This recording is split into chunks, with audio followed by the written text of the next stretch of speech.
Four nerdy kids playing Dungeons and Dragons, a monster stalking the woods, a mother frantically searching for her lost child. I don't have to say much more for you to recognize that I'm talking about Stranger Things, Netflix's newest hit show.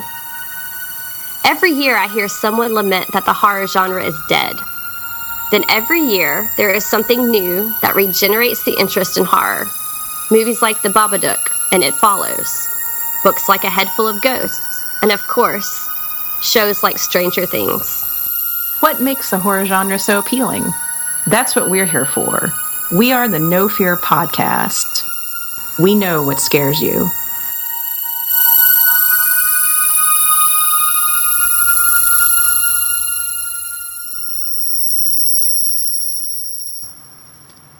Welcome to episode 1 of the No Fear Cast. I'm Matt. I'm Mel. I'm Lisa. So what makes the horror genre so appealing? This is something that I've come back to since I was about 11 years old. Is the first time that I can remember really getting into something scary. It was Saturday night. Nickelodeon was just getting ready to start its new programming of Saturday Night Nick, and what they had was Are You Afraid of the Dark?, which any 90s kid probably remembers as being something either awesome or horrifically terrifying, or probably a little bit of both. And that was the first time where I really remember watching something and being so glued to it that I couldn't look away and just absolutely loving it.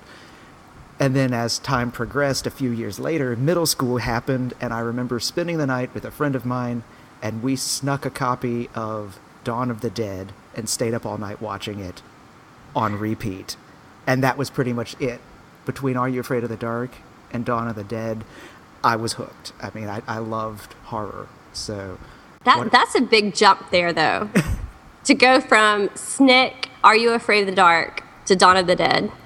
Well, it wasn't immediate. It wasn't that there's this giant gap. I mean, for me, it was gradual. That I do remember just sort of, Are You Afraid of the Dark was kind of that pilot light that got things going. And then I guess I started looking for more horror stuff on my own, but it wasn't really, like, the next moment that really stands out for me was Dawn of the Dead, staying up all night, terrified. Partly we watched the movie a second time because we were both too afraid to go back to try to go to sleep in this creaky old house he lived in. My parents never would have let me watch it, Right. So, and that's why you love zombies today. That's exactly why I love zombies today, because it was the first movie that I can remember terrifying me. What about you, Mel? Well, I was drawn to the supernatural and horror more through books that I was reading. So when I was a kid, I was fascinated by ghost stories. It started with reading scary stories to tell in the dark, and then I went to reading other creepy ghost stories. I remember being fascinated as a kid with the older house that we lived in, wondering if it could perhaps be haunted. And then when I began reading mystery stories, I really liked the stories about characters who are investigating haunted houses and figuring out the real people usually behind the phenomena. And I guess my next jump after that would probably be Ghostbusters. I was really into the first Ghostbusters movie, though some of the stuff, especially with the dogs, scared me. And then after the Ghostbusters movie, I became a fan of the cartoon series. And so my love for ghosts, and also kind of like using ghost stories as a way to tell stories of the past or even explain things, became this kind of love of mine, to the point where when I went to graduate school, I ended up writing about ghost stories for my master's thesis and my dissertation. And I'm still doing that today, actually writing about the places where ghost stories and mysteries and detective fiction mesh together. That just leaves Lisa. It does. I don't know how to follow that because y'all hit on all the high points. Yeah, I mean, I definitely read Scary Stories to Tell in the Dark. I love that one. Definitely made sure I was in front of the television every night, every Saturday night to watch Are You Afraid of the Dark? I guess if I really trace it back, I'll say that horror had a kind of perverse fascination for me when I was a kid because I was scared of everything. I mean, I was the kid, I would watch Pee-wee's Big Adventure and it would make my heart pound because I knew eventually that Large Marge would bug her eyes out. And I was terrified of that moment, like absolutely terrified of that moment. And I would watch it with my, eyes closed because I was terrified. And I loved Halloween because I loved dressing up. I loved playing make-believe. But again, I was terrified that I would run into somebody dressed as Freddy Krueger. I remember doing that trick-or-treating one year, and I was a puddle of tears because I saw the Freddy Krueger mask. But for me, and this is I guess there was a turning point, and it was in the Blockbuster, like my local neighborhood Blockbuster video store. And my mom would send me in and tell me to pick out a movie for the weekend, and I'd go straight to the new releases, which were on the back wall right by the horror section. And I would walk to the back of the Blockbuster store with my eyes closed because I was afraid of looking at the horror videos, like the VHS covers. Pinhead was the worst for me. He was in every dream I had. I had never even seen the movie. I didn't know who he was, what he did, but just the very image of it was, I was just terrified. And one day I forced myself to look. I was like, you have to get over this fear, walk into the horror section, look at the Pinhead cover. And I did. And something clicked in my head, and I knew I had to watch the movie. I just had to know what was going on behind it. Well, I think that's what drew me to Are You Afraid of the Dark? Because, the more I think about it, the more I realize that, like, when I was a kid, the more I remember, I guess, that I was the same way. I was scared of... I remember watching The Never-Ending Story at a friend's house. Like, my parents, it was like a small party get-together thing, and it was me and some other friends, and they had the movie on. I had to leave the room when the scary wolf thing showed up. I was, 7 or 8 years old, but, like, I had to leave because I'd seen the movie before, and I couldn't watch it again. And so... Right. I remember Are You Afraid of the Dark being the first time I watched it, my parents were out. I was home alone, like babysitting my younger brother, and I watched it by myself as almost a dare to myself of, can I make it through this whole thing? And I did, and at the time I regretted it because I don't think I slept well that night. But similar story there. Yeah, well, and that's part of the allure even today of the horror genre. And I'm like both of you, throughout my academic career into grad school, I studied various aspects of the horror genre.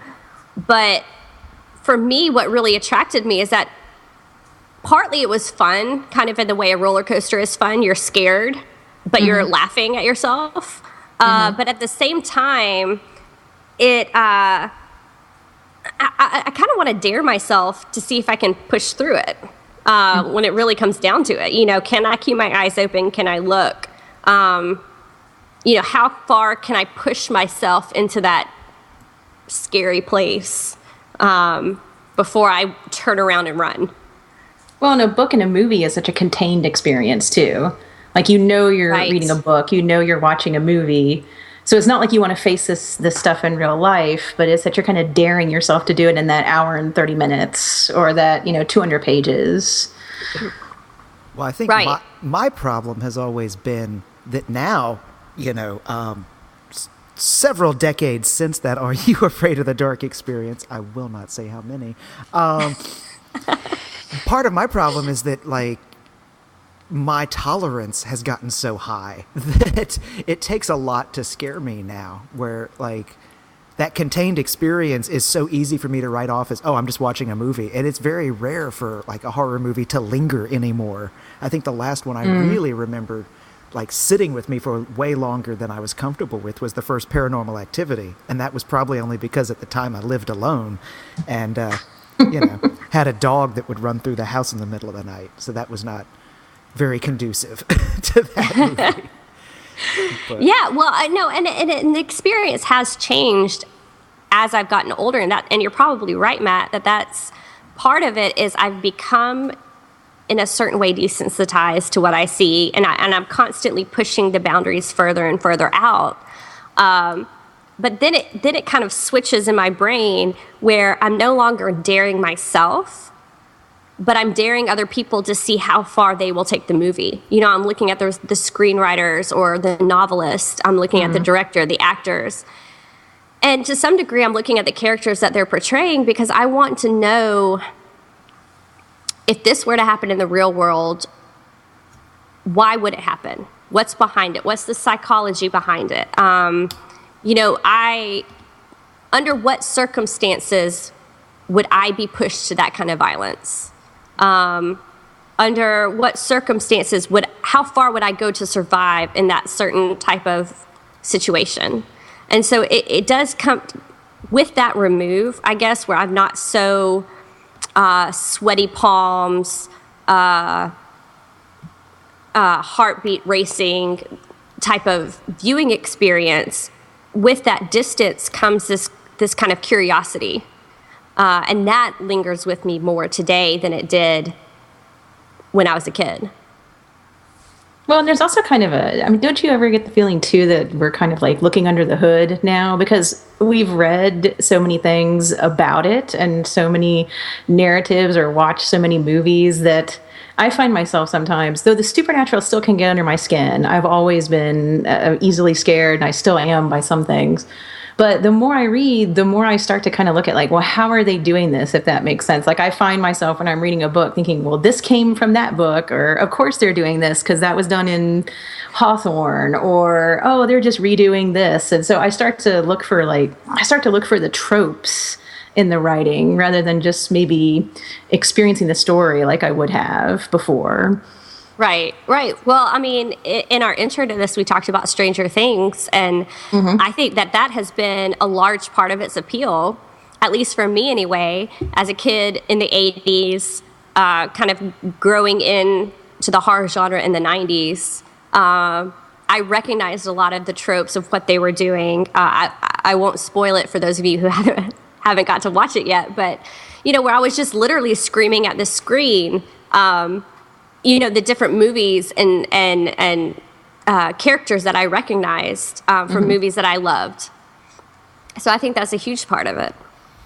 Well, I like what you said about, Lisa, about them talking about, like, how far they're willing to go with it. Because I think at a certain point now, so many horror movies are starting to recycle ideas, you know, especially in the torture porn variety, which I hate that term. Excuse me. I hate the term as much as I hate the genre because it's literally just is hacking and dismemberment. There's no fear for me because it's like, oh, it's gross, it's disgusting, but it's not scary. But I mean, I think of like the first Alien movie and how that was really the first time you've got like this horror movie in space in the way that they do it, or you know, The Shining was such a you know, love or hate the Stanley Kubrick version, like what the book was doing was so new and inventive. You know, I mean, just I'm always looking for something new and something like that I haven't seen 1,000 times before. Because as much as I love zombie movies, at a certain point you've seen some and you've seen a lot of them because it's dead corpses eating people. But the really good ones are great. But right. The last book that actually really freaked me out was House of Leaves by Danielewski, Mark Danielewski. Right. And I still can't exactly put into words why that book scared me, but I just remember it freaked me out. So, because it was doing something new. It was something completely different that I'd never seen before. Yeah, I was actually just thinking about that book, that idea of being in your house and yet it's changing and doing strange things that you can't explain. It's just so creepy. Yeah. Well, if there's one thing a house is not supposed to do, it's not supposed to grow. It's not supposed to push past the boundaries that you've established. Oh, absolutely. And that's what makes it so terrifying. But yeah, I think, and maybe this is one of the reasons that I will always, I think, be a lover of the horror genre, is that, yes, even though there are only probably a handful of original stories, as a genre, it is so open to new interpretations. Kind of, I guess, big budget Hollywood franchises aside, there's always, you mentioned zombies, for instance. Okay, you have people coming back from the dead and eating other people. What more can you do with that? But then you read a book like The Girl with All the Gifts, and suddenly you're finding something new within that story. And I think that's one thing that I always admire about people who are writing within the genre today, because they're not afraid to push past what we're comfortable with or what we know. Oh, definitely. And you mentioned the Babadook in that intro, and I mean, that's one that it didn't scare me in the way that other movies have scared me, but I thought it was so interesting and so fascinating, the way that it took grief and almost PTSD and turned them into this personification, and it did some really interesting things. And well, like you said, interpretations. I mean, tropes are fine as long as people are bringing something new to the table, but I think it's why I roll my eyes and groan every time I hear of a remake of anything coming out, or a reboot now, I guess, is the new term. Right. It's the new the reboot is the new remake, but it's like, well, quit going back to the same well. That being said, Dawn of the Dead, the 2004 one, is one of the very few remakes that I've actually rather enjoyed. And I went into that movie expecting to hate it because, I mean, you just don't mess with it. I mean, you don't remake Citizen Kane, you don't remake The Godfather, and you don't remake George Romero, in my book. But it did something interesting. It did it well. It did it well, exactly. And it's also why it makes me so sad to see how far Zack Snyder has fallen, because the man had potential. And now he's just squandered it with Batman versus Superman and other some such travesties. But well, I mean, we'll leave the comic books to some other podcast. Indeed. I am a card-carrying comic nerd as well. But that's kind of the double-edged sword of the Gothic and horror, right? I mean, the Gothic and horror has been around since the 1700s. And on the one hand, you can do it so much, it becomes laughable, because you're like, how many nuns can be walled up and how many ghosts with chains can come back? But then you can be in the 21st century and have a book like Slade House or House of Leaves, and they're taking the same old haunted house tropes, the same old ideas, and they're doing things that are completely different with it. And so it's like, on the one hand, it can become hackneyed and kind of almost like laughable, but on the other hand, with new interpretations and the way the world is changing, it can become a whole new thing. Matt, you mentioned the Babadook. That was one of those movies that stuck with me. It not only scared me as I was watching it, but it stuck with me after. I carried it around with me for a few days, and I think part of it was because not only in the way it handled grief, but if I was trying to explain that movie to somebody, it sounds ridiculous. So there's this monster that comes out of a kid's storybook. And I would have said, I'm going to hate this. But I think what it tapped into, this kind of universal idea of grief, but also it was one of the most honest portrayals of being a parent that I had seen in a long time. That it's not always wonderful. And sometimes you do a really, really bad job of it. It struck a nerve with me. Well, I think that's something that I like, is that idea of everyday horror. Like, zombies, I love it and whatnot, but like what you're saying, that, that the thing that speaks to me is, like the fears that I have myself. Am I a good parent? Am I a good person? Mm-hmm. And so, I mean, the movie itself, I don't think scared me as much as it did the other people I was watching it with at the time. But it lingered, like the idea of it lingered with me too, for the exact same reason, of that right. Honest portrayal of, there are some times where you're not an ideal parent. And that movie, totally took it to a little bit further level than I think I was comfortable watching.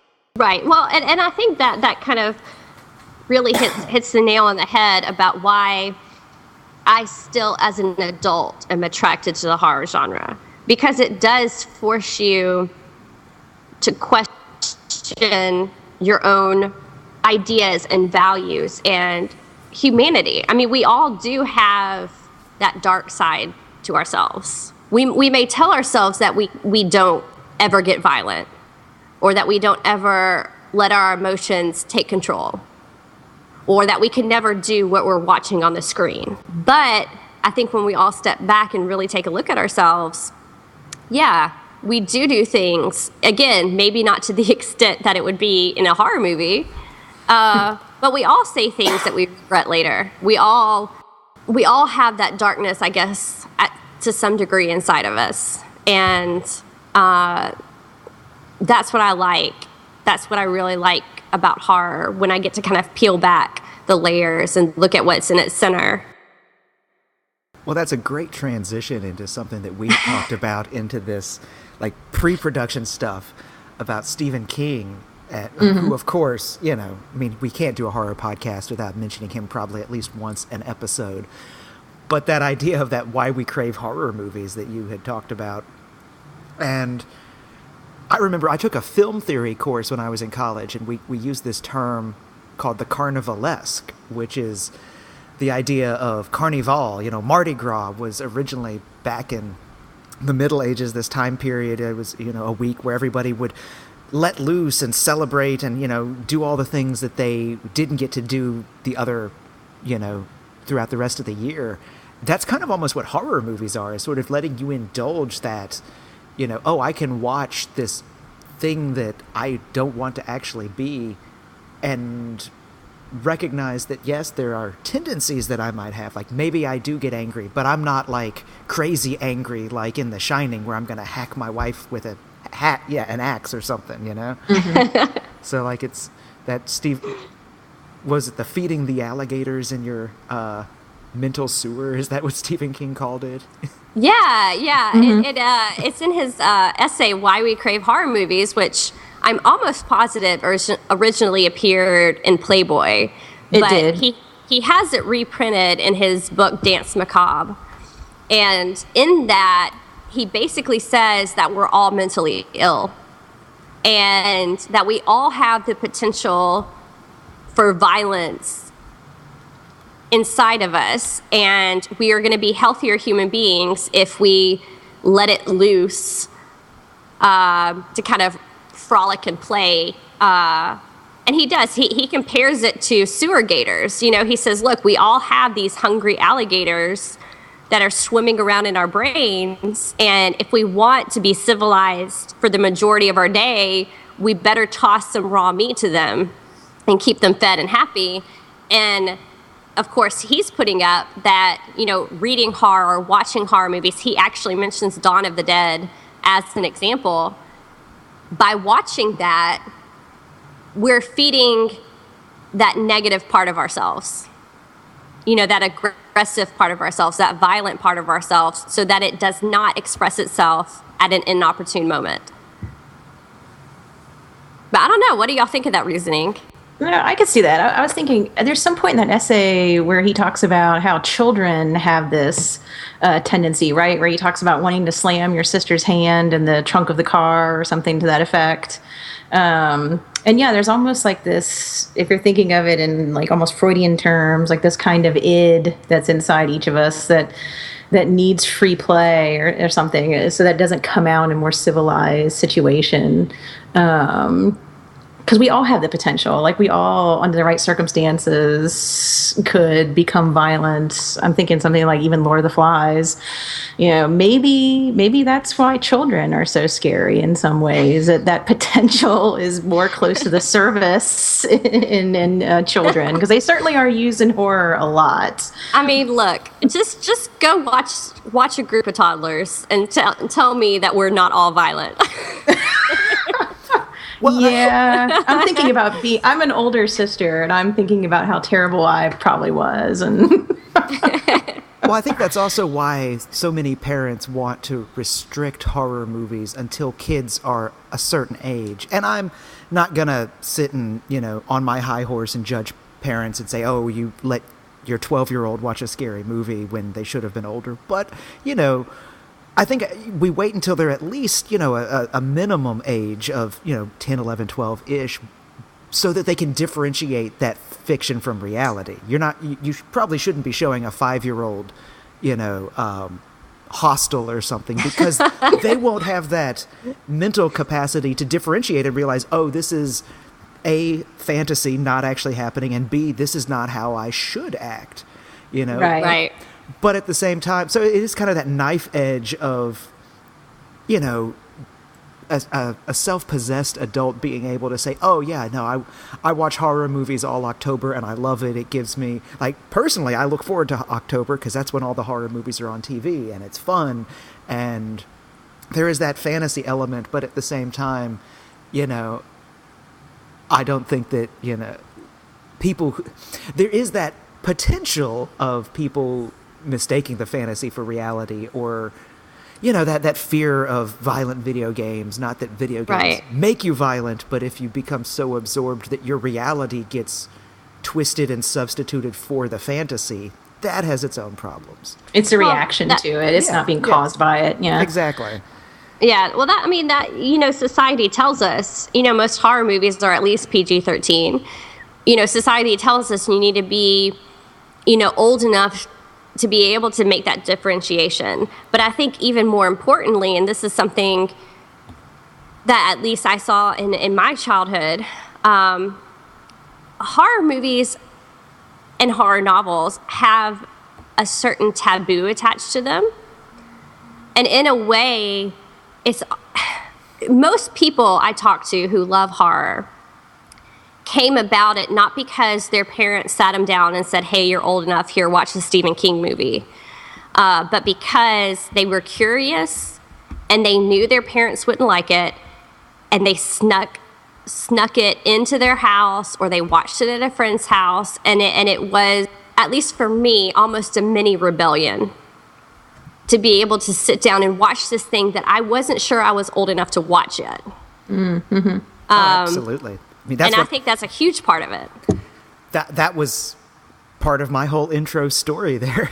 I didn't see Dawn of the Dead on my own, and my parents certainly didn't say, okay, you're old enough. No, I watched it behind their backs. They would have, sorry mom, sorry dad, but they would have, lost their minds if they knew that their precious little, I think I was 12, 13-year-old was watching this, because I'm far enough past that age that I don't think they would care now.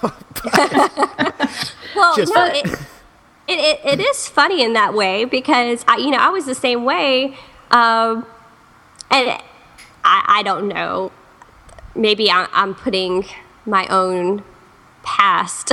I'm projecting that onto this, but I grew up. I was kind of a nerdy kid. I was quiet. I had a handful of friends, but I certainly wasn't popular, and this was my one way of really rebelling, and it was a safe way to do that, kind of in the safe way, in the way that Stephen King says it's a safe way to be violent and be this kind of antisocial human being that we're not going to be in our day-to-day lives. This was my way of rebelling. I wasn't going to go out and get piercings or tattoos or stay out all night, but I was going to sneak in horror movies.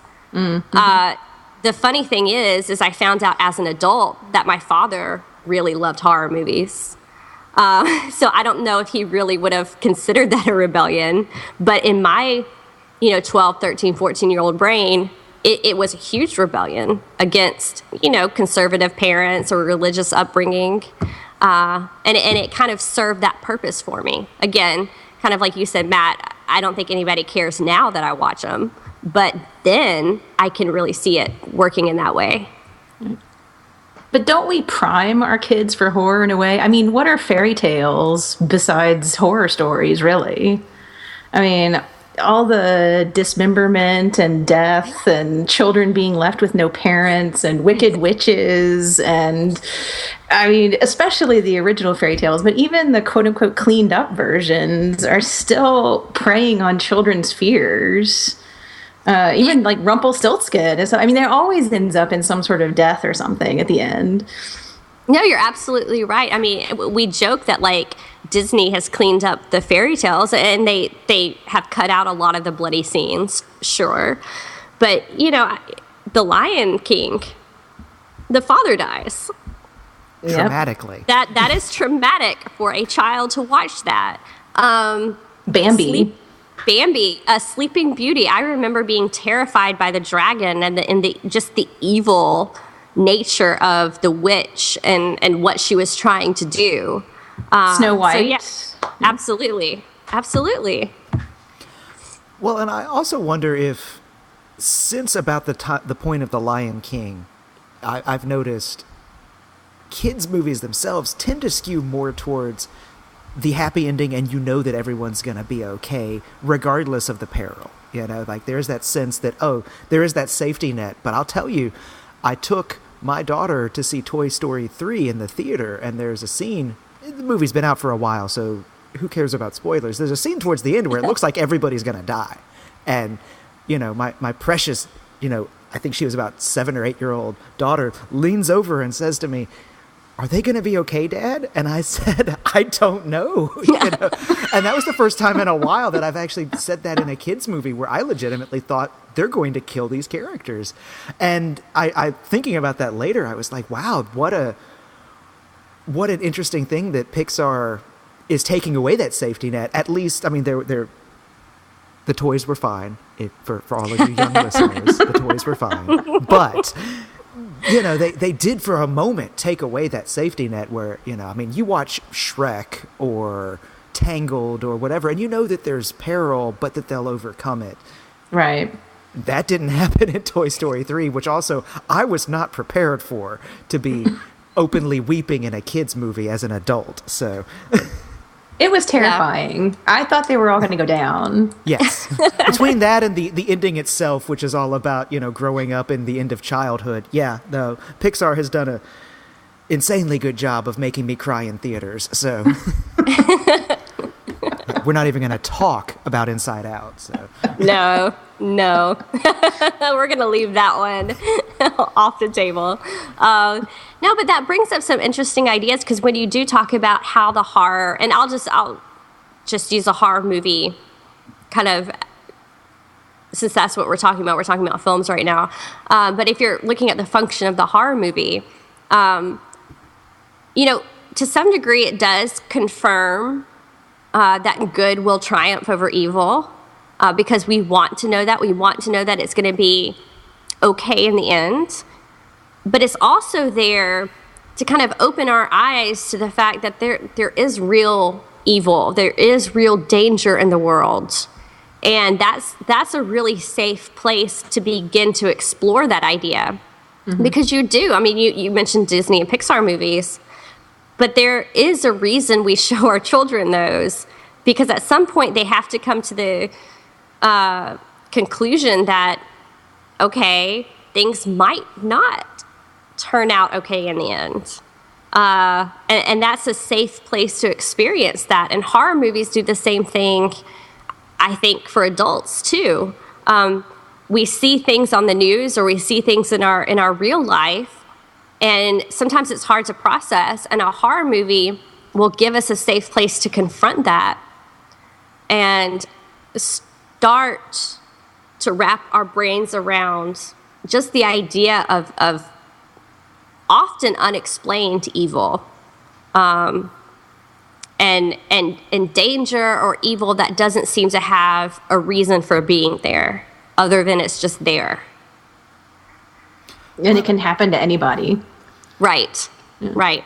And I think horror movies in particular, or just the horror genre, does a good job of acknowledging that senselessness of things that you don't always see in other kinds of movies.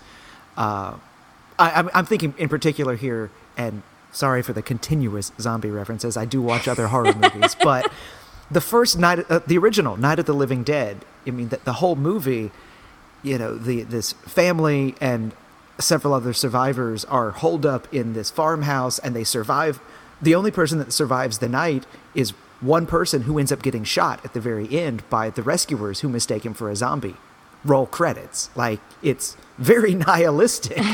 But, I mean, you don't always see that sort of open acknowledgement that, yeah, the world can be a pretty cold and bad place too, where, you know, senseless things do happen.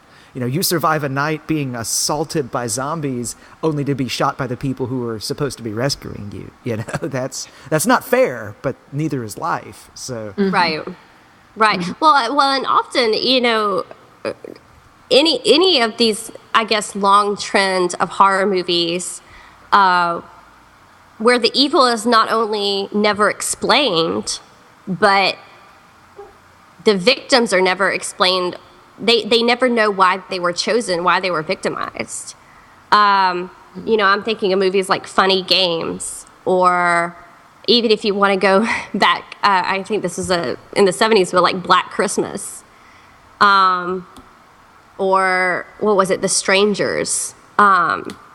Just any movie like that where you're watching these people and you don't fully understand why they were chosen to have these horrible things happen to them, other than the fact that they were just there. The Hills Have Eyes too. I mean, that's... Absolutely. Yeah. And I think that's a hard thing for us to really confront and think about, is, you know, why are we experiencing bad things? Yeah. So I think that's a place where, at least, I don't know if we're ever given an answer watching a horror movie, but at least we get to exercise those feelings and those thoughts in a safe place. We know at the very end, at least the movie is going to end. Right. It may not be the end we want, but at least we can get out of that world, and our world suddenly seems a little bit brighter. Because we were not just shot coming out of a barn with a bunch of zombies. Right. Which is really depressing. Well, you know. But and that may be another reason, like, well, why we watch horror movies, is because our lives seem better in comparison to what they're going through. Oh, that's true too. I mean, that's part of the contained aspect of it. It's like, well, I found myself open to this reality of evil and danger in this time I was in the theater, but now I'm going back to my normal, quote unquote, safe life. You know, I'm returning to the status quo now. I experienced that, and now it's over. Right. Well, and that's going back to that word carnivalesque that I threw out earlier. I mean, that's exactly what that's there for, is that the world gets turned upside down in the short term, be it for 90 minutes inside of a theater or for the characters in the movie itself. But at the end, it gets righted back up, and you walk back out into the daylight and go back to your day job and, you know, leave it behind, I guess. Well, I think another thing, you're thinking about the openness to the reality of evil and danger. I think horror also makes us open to the, what's the word I'm looking for? The way that we can't even possibly trust ourselves. You know, so many horror movies and books end up, the moral of the story is that we should be fearing ourselves, our own minds, our own weaknesses, our own problems, that when we come up against something supernatural, or we come up against, you know, someone evil, we are the ones who make terrible decisions or fall apart or can't be trusted or don't perceive things correctly. Like, for instance, The Shining, where, you know, is it a person's mental breakdown, or is it the place preying upon that person and his weaknesses? I think that's why H.P. Lovecraft, in particular, loved the unreliable narrator in his stories. Mm-hmm. For those of you who may have only heard the name Lovecraft, he's the guy who gave you Cthulhu. But, I mean, in all of his stuff, practically, the unreliable narrator is he used again and again of, like, is this person actually watching these crazy things happen, or are they just victims of a mental breakdown? Did they snap, go insane, and all of that was a hallucination? And a lot of the times it's unclear, and a lot of times people just assume that they're crazy, but what's really happening is that the stuff is real. So. Right. Or like Henry James, The Turn of the Screw, you know, is the governess crazy and falling apart and hurting the children, or are the children really evil little demons that she has to try to deal with in some way? You never know, because you only get the story from her perspective.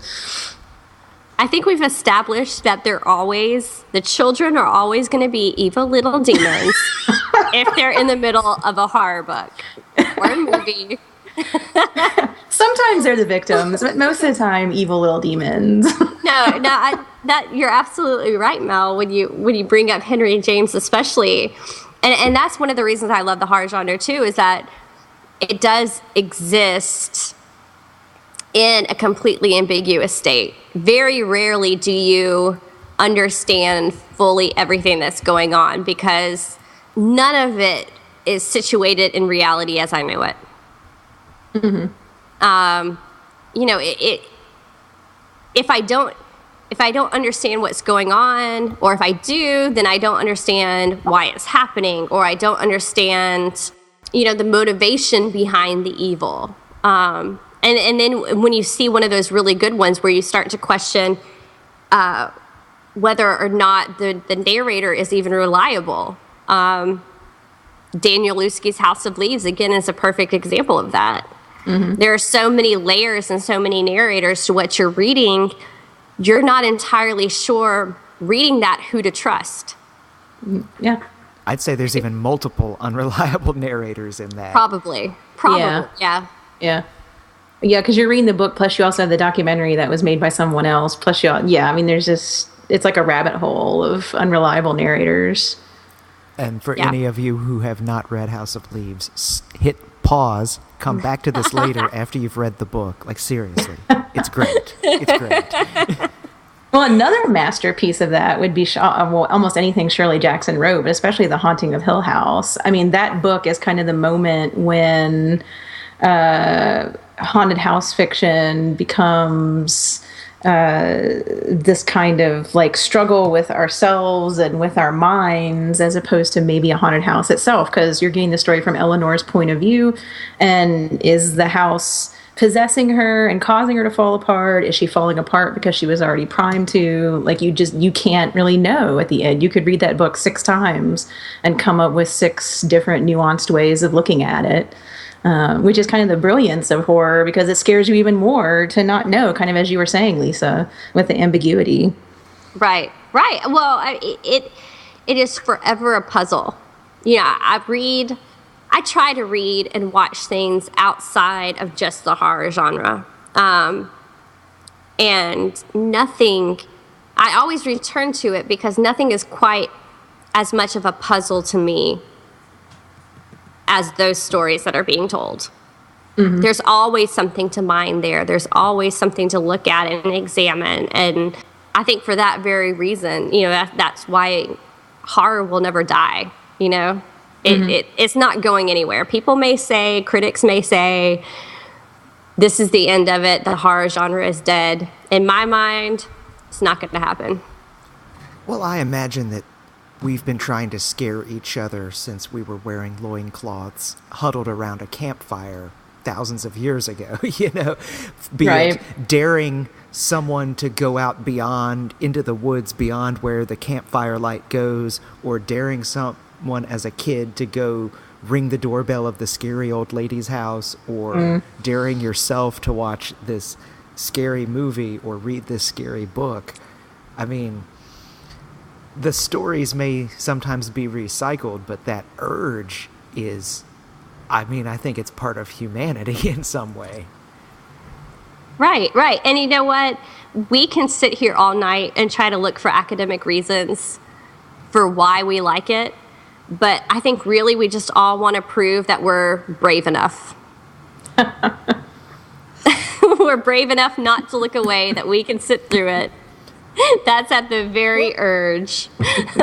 Honestly, I think you're absolutely right. I literally just thought of that M. Night Shyamalan movie, The Village. It's not a perfect movie. It's not a fantastic movie, but there is that moment where Joaquin Phoenix and I think it's Joaquin Phoenix, his character, he goes and stands up on the tree stump facing out into the woods where the monster is supposed to live. It's that, am I brave enough?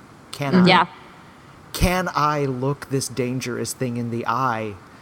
And I wonder if that evolutionarily goes back to that idea of hunting. Can I face down the lion that's charging at me? Can I you know, am I going to be able to shoot this chicken with an arrow? I don't know. I'm not a hunter-gatherer. But you know what I mean. Well, I think it also serves as a warning, because what do you do if a bunch of people are drowning in a lake, or a bunch of people got killed by a tiger when they went out somewhere? What do? You start telling stories about there's something in that lake that grabs people. These woods are haunted, and it's just a way of communicating with other people. Stay away from that place. There's something evil there, and maybe it's an animal that's eating them, or maybe it's a person who's murdering people, or maybe it's just dangerous currents in the lake. But I think there's something also to stories that they're like, even those stories are acknowledging that there's evil and inexplicable things in the world, and it's kind of like, hey, this is part of life too. Let me tell you the story. It's like a warning in a way. Or it could be Cthulhu in the woods eating people. Like, that's probably what it is. I'm just saying, you can't rule it out. I'm still sticking with evil children out there. You know, it's Cthulhu and evil children. Occam's razor says it's an evil, angry god, not tides in the water. But in all seriousness, no, I think you're totally right. It does serve that societal purpose of whether or not the story itself is true. The warning was what was necessary, was stay out of the woods because something will hurt you. And you know, whether or not it's Satan or Cthulhu or just a dangerous woods with a predator, you know. Right. It's a lot easier to say there's a werewolf there and everybody freaks out and runs in the opposite direction. Well, on that note, this was a great discussion of horror, why we like it, and what it is. Next week, we will discuss horror archetypes, and we'll talk a little bit about our plan for season 1. This is the No Fear Podcast. You can find us online at Twitter at NoFearCast. That's KNOW Fearcast. Or our website, nofearcast.com. Download us through iTunes, Stitcher, or anywhere else podcasts are found. If you like what you hear, you can even support us on Patreon. The No Fear Cast.